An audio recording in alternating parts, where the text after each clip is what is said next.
First story, The Whispers of Morgue Hill.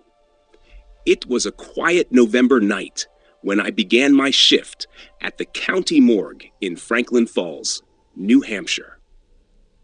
The building was an old brick structure perched on a lonely hill at the edge of town.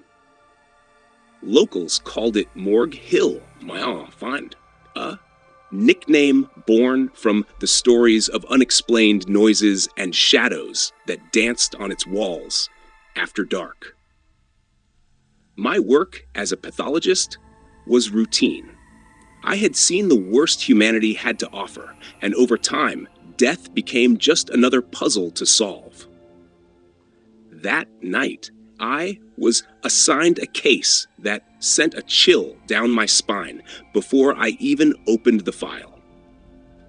The body belonged to a boy named Eli Rogers, 10 years old.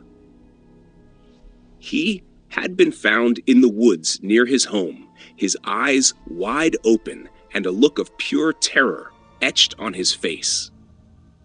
The autopsy report claimed cardiac arrest, but something felt off. As I prepared for the examination, the lights flickered briefly. I chalked it up to the old wiring and continued, but the room felt different, colder, heavier. I began my work, noticing strange marks on the boy's arms, like tiny handprints. The clock on the wall stopped. The silence was thick and oppressive. And then I heard it, a whisper. Eli froze. It was soft but distinct.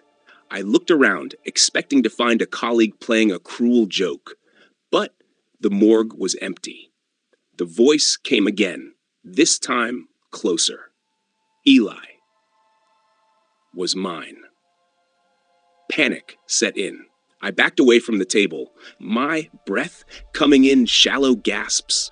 The lights dimmed further, and I saw a shadow move across the room. It wasn't human. The figure was small and twisted, its form shifting like smoke. It hovered near the body, its presence suffocating. And then it spoke again. You should have left him alone.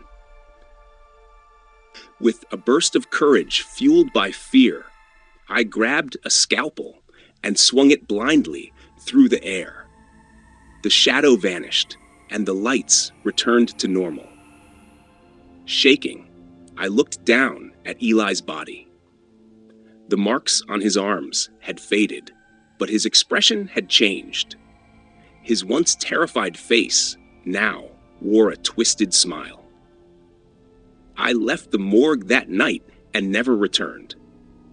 But sometimes, when I'm alone in the quiet of my home, I hear the whispered words echoing in my mind. Eli was mine. Second story, The Whispers of Mayfair Morgue. It was a rainy night when I first stepped into Mayfair, a small town in Pennsylvania known for its abandoned buildings and a morgue with a dark history. I was a freelance journalist looking for a story to boost my career. Locals spoke of strange happenings at the morgue, Kempeitzerlings at the morgue, and I was determined to uncover the truth. The morgue stood at the edge of town, its once white walls now stained with years of neglect.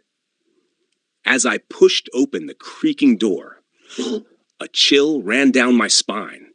Inside, the air was heavy, and the faint smell of formaldehyde lingered. I set up my camera and notebook, ready to explore the place that had terrified so many. As I wandered through the dimly lit hallways, I heard a faint whisper. Leave now while you can, it seemed to say. I froze in place, my heart pounding. Hello? I called out, but only silence answered. In the main autopsy room, I found an old ledger flipping through its yellowed pages. I discovered entries about patients who had been declared dead but vanished before burial. The last entry read, Michael Thorne, age 7, deceased, unknown, causes body missing, dated exactly 10 years ago to the day. A child's laughter echoed through the room, light and mocking, spun around but saw nothing. My camera suddenly shut off, and the lights flickered. In the darkness, I felt a small hand grip mine before it disappeared.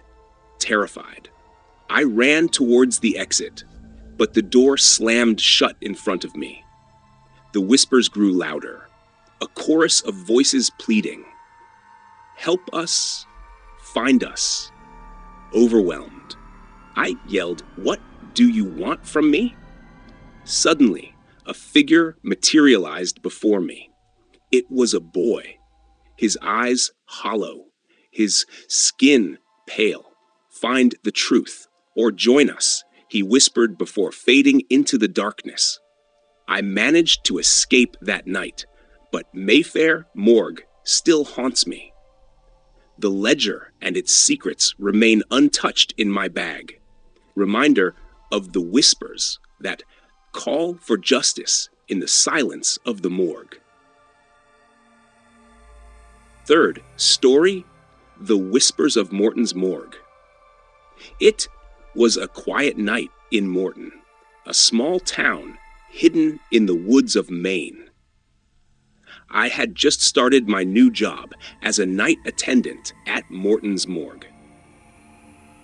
The building was an old brick structure with a history as dark as its walls. Locals rarely spoke about it, except to warn me to never stay past midnight. My shift started at 9 p.m., and the first few hours were uneventful. I organized records, cleaned equipment, and occasionally checked on the cold chambers. There were only 2 bodies tonight. A middle-aged man who died of a heart attack, and a young girl named Emma who had mysteriously disappeared 2 weeks ago and was found dead in the woods. At exactly 11:57 p.m., the lights began to flicker. I shrugged it off as old wiring. But then I heard a soft whisper. It sounded like a child calling my name. James. James. My heart raced. But I told myself it was my imagination playing tricks on me. I walked to the cold chamber where Emma's body was kept. The air was freezing, and the room felt different, heavier. As I approached the drawer, I noticed it was slightly open. I had closed it earlier and double-checked all the locks. A chill ran down my spine. Hello? Is anyone here? My voice echoed in the empty room. Then I heard it again, a faint giggle. It came from behind me. I turned around quickly, but no one was there. The temperature dropped even further, and my breath formed clouds in the air. Suddenly, the drawer slammed shut on its own, and the lights went out. I pulled out my phone to use its flashlight, but the battery was dead, even though it was fully charged earlier. The whispering grew louder and more distorted, as if multiple voices were speaking at once. They kept repeating one word: run. Run. I bolted for the door, but it was locked. Banged on it desperately, but it wouldn't budge. Behind me, I felt a presence. I turned slowly to see a shadowy figure standing by Emma's drawer. Its eyes glowed a sickly yellow, and it smiled with a mouth full of jagged teeth. "Why are you here?" it whispered, Before I could respond, the figure lunged at me. When I woke up, I was outside the morgue, the sun just beginning to rise. The door was wide open, but when I looked inside, the place was empty and spotless, as if nothing had happened. I quit that job the same day and never went back. To this day, I still hear Emma's whisper in my dreams, calling my name and warning me to never return to Morton's morgue